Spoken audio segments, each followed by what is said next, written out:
Hi, it's Adam with WebStarts.com. In this short video, I'm going to be showing you how you can create some structure for your website and then also some flow. So think of structure as like order to your website or a framework that your website exists within, and think of flow in terms of the direction you would like people to take when they visit your website. All right, before I get into the video, I do want to invite you to tap the subscribe button. Also ring the notification bell, that way you'll be the first to find out when I release a new video on web design, internet marketing, search engine optimization, and similar topics. If you haven't already done so, I'd also like to invite you to go to WebStarts.com, click on Get Started, it's free. That way you can sign up and create a new account. Once you're logged in, you'll view this screen here called the dashboard. Click on Edit Site, and that will open up the WebStarts page editor where you can begin to make edits and changes to your website. Now, every website has a basic structure that includes web pages, and then your web pages have a structure that is your layout. And in the case of WebStarts, the layout is made up of three primary parts. The top part of the page is called the header, the middle part of the page is called the body, and the bottom part is called the footer. The header is indicated in the WebStarts page editor by this dotted line. Everything that's above this dotted line is the header. Now, any design elements that you place inside the header, for example, your logo, business name, or this menu, will be displayed in that location on each page of your website.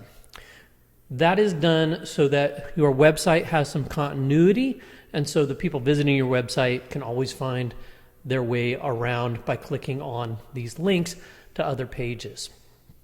The section below the dotted line, the middle section, is called the body. That part is where you're going to add your content and your design elements on a page-by-page basis. Usually, we have some rules that you'll want to follow to create a good design with a flow, and I'll get into that in a minute. And if you scroll all the way down to the bottom, you'll also see that there's a footer. That works just like the header, so design elements you add to the footer are displayed on the bottom of each page. So your structure is basically your pages that belong to your website, and then the layout that consists of those three sections. The header, which is the top part, and design elements that are within the header are displayed on every page. The body, which is the area where your design elements are variable on a page-by-page basis. And then the footer, which is at the bottom of the page, and the elements that you drag into the footer are displayed at the bottom of each page. Okay, let's take a look at how you can assemble the content on your pages to give it what we call flow, which is really just to provide some direction for the people who are coming to visit your website. In most cases, you're going to want to start by asking yourself what the primary goal is of your website. Now, chances are there are also some secondary goals that you would like to achieve with your website as well. So a good practice is to whip out a piece of paper and just write down what the main goal of your website is, and then what some of the secondary goals of your website are as well. That'll help you make good decisions when going forward and designing your web pages. For the most part, people are selling either a product or service, or they're trying to convey information, or a combination of those two things. Now, when people come to your website, they're going to enter the web address for your site. That's going to load the home page. So on the home page, I recommend that you start with a really compelling headline that indicates to your visitor that they came to the right place. So whatever it is that you do with your website or with your business or your organization, you want your headline to reflect the thing is that you do.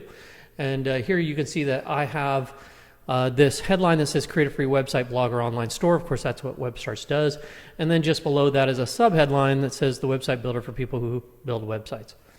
Below that, I have something called the call to action.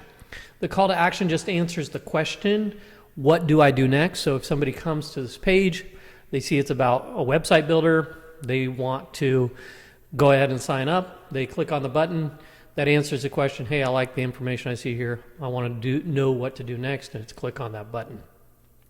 As someone scrolls down the page, they're going to begin to say, well, I don't know if I'm quite ready to click on a button and respond to the call to action. And by the way, the call to action doesn't need to be a button. It could be something that says call us and then the phone number, or it could be a contact form that you want somebody to fill out, or really whatever the primary objective is of your website. But if somebody isn't quite sure, they don't know if they want to give you a call just yet, or submit that form, or click on that button just yet, then usually you provide some supporting information on the home page. And one of the things that I recommend people include on the home page is a list of features and benefits for their product or their service or their information. So let's say, for example, you're selling a product, then obviously you would want to include some of the features that that product has, and then some of the benefits that they get from that feature. And if you're conveying information, you might want to outline some of the features of the information or main points of the information, and then some of the benefits or reasons people would want to consume that information. Some of the other things that you can include on the homepage that will give you some increased confidence might be logos of some partners that you work with. You might want to include some testimonials from customers or people that you worked with. You may also want to include any awards or accolades that your business or organization have received. All those things help increase confidence and will persuade somebody to be more likely to follow up and proceed with your call to action, whether it's that button or whatever. So some of the other supporting pages that you should have on your website include the About page. Once again, the About page is primarily focused on credibility. This is a place where you can include maybe some photos of yourself or team members, a short biography. I always like to include a founder story that's just a short 2 paragraphs about what inspired you to get started in your industry or in your business. Here I've created a paragraph just to be supportive.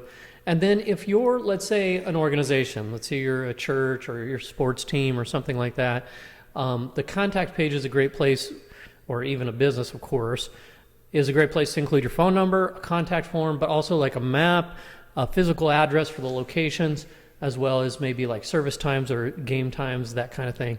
You can display there as well.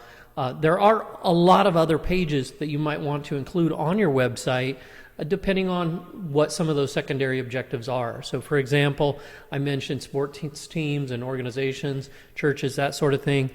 You may want to include a full page just called Calendar, and it has a list of all the public events that you're going to be holding, where they're located, and how to find them, that kind of thing. If you're, let's say, a woodworker, or you make custom furniture, or you're a photographer, or you're in one of those kind of creative businesses, you might want to have a page named Portfolio where you share photographs of some of your recent work, or maybe some before and afters. Let's say you're a pressure washer and you want to show what a dramatic change you made when you pressure wash a patio or a roof or something. So there's a lot of different options, a lot of different pages you can create for your website, and those pages are going to be dependent on some of those secondary goals or objectives that you're trying to achieve with your site. Well, I hope this gave you some idea on how to create a structure for your website, and also how you can add some flow or direction to your website as well. As always, don't forget to visit WebStarts.com to sign up, create your very own free website, online store, or blog. And don't forget to punch the subscribe button and ring the notification bell to see more videos like this one in the future. I'll see you next time.